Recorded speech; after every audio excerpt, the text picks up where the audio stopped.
Today is August 7th. On this day in history, 1959, something big happened. Let me tell you, the Cold War space race was incredibly intense. On this very day, the Soviet Union launched a probe called Luna 2. Its mission was simple and brutal: launch, fly, and then crash into the moon. You heard that right. It was a hardcore suicide mission. This wasn't just the first time a human spacecraft had made contact with the moon. It was another ultimate flex from the Soviets in front of the Americans. I got here first, so I'm the king. So how did history's biggest show-off pull off this insane mission? Today, let's spill the tea.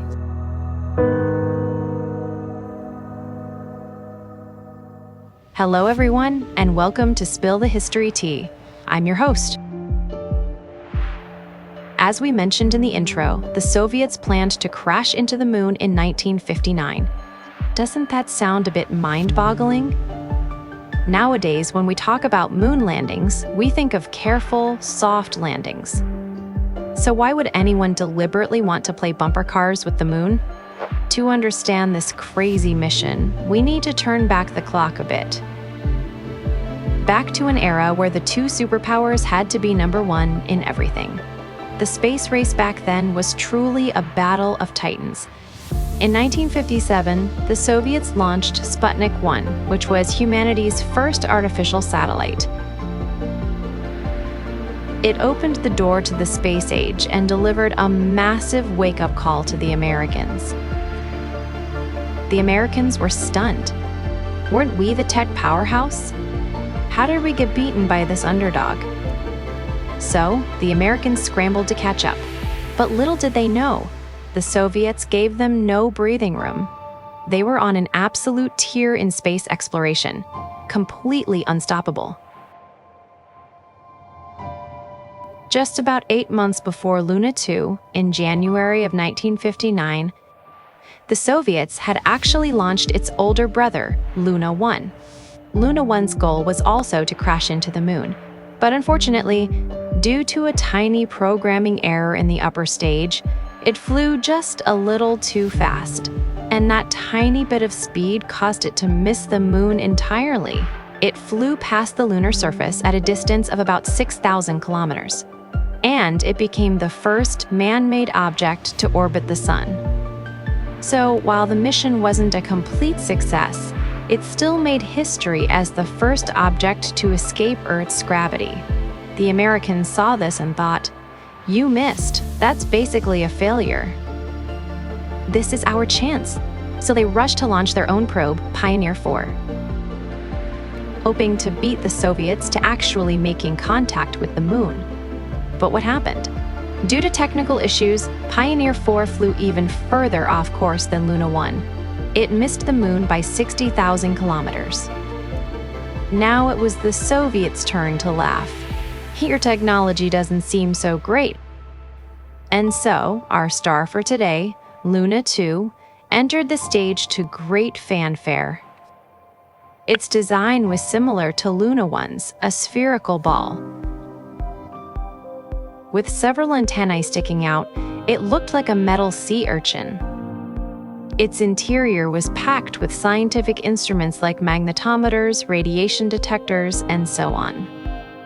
But it also carried a very, very important political mission, a mission of uniquely Soviet-style romance and power. On August 7, 1959, Luna 2, carried by a powerful rocket, blasted off from the Baikonur Cosmodrome. Its journey would take about 36 hours, and it wasn't idle during that time. To announce its presence to the world and to help astronomers on the ground track its trajectory.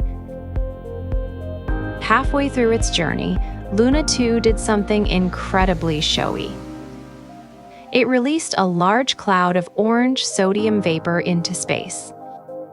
Illuminated by sunlight, this man-made cloud became a visible point of light, as bright as a 6th magnitude star, moving slowly across the night sky. Observatories worldwide, including many amateur astronomers, all witnessed this space messenger from the Soviet Union heading for the moon. This move was basically like taking out an ad across the entire universe. And the Americans? They were probably feeling a mix of things. They tracked Luna 2 closely with their most advanced radio telescopes, all while silently praying, "Please, please, miss again." However, this time, the Soviet engineers left no room for error. Luna 2's trajectory was corrected with extreme precision. As the probe got closer and closer to the moon, radio enthusiasts worldwide tuned their receivers to Luna 2's frequency, listening quietly to the beep beep beep beep beep signal it sent back. The signal was steady and clear, like the heartbeat of a brave soldier. It was telling everyone on Earth, "I am fine. I am advancing. I am about to complete my mission." Finally, at 00,2024 Moscow time on September 14th, that steady, rhythmic signal stopped. The entire world fell silent for a moment. Seconds later, enormous cheers from Radio Moscow echoed around the globe. Success! Luna 2 had successfully impacted the moon's surface. At 33 kilometres, it plunged into the Marsh of Decay region in the moon's Sea of Serenity, becoming the first man-made object to reach another celestial body. And though it was a hardcore kamikaze mission, it faithfully transmitted valuable data until its very last moment. What did this data tell us? First, the moon has almost no global magnetic field like Earth. Second, there are no strong radiation belts like Earth's Van Allen belts around the moon. These discoveries were critically important for guiding the later manned lunar missions. You see, even a suicide mission must have value. That's the scientific spirit of this fighting nation. Of course, beyond the science, the political impact of this moon crash was even greater. This was the second and third slap in the face the Soviets delivered to America.